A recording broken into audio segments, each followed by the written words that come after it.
Well, I'll tell you guys, the East Coast still facing some rough weather, and for tomorrow, even with it drying out some, we're talking about some strong wind. And we'll be watching that for parades and see how the Macy's Thanksgiving Day Parade works its way out. But at least down throughout the southeast, things are drying out. The nation's midsection was pretty dry. But how about us?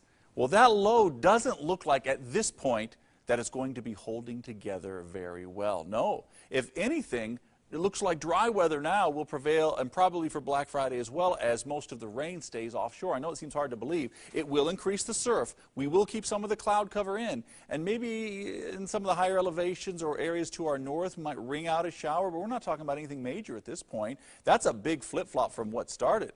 I mean, it looked like it was going to be pretty wet Thanksgiving. Watch computer models. They've done an about face, and you can see it stays offshore for the next 48 hours and doesn't really hold together well. So I guess that's some good news. We normally love rain here in the valley, but not on all the holidays, right? So looks good. Sorry, Palm Springs Aerial Tramway. You might have to wait for additional thick and heavy snow. But you know what? We might ring out a shower in the highest elevations. That would be nice to see some flurries there at least. Either way, it's always nice to be at the tram. Can't argue that one. Out to the Salton Sea, temperatures in the 70s, 70s across the valley. So that means the mild air continues. Oh, there's our parade float, that big turkey. Look at him. Either way, we'll start to warm things up for the weekend and early next week. But a big Arctic plunge shows up middle of next week, and that drops us down into the 60s. All right, Gino, Elizabeth.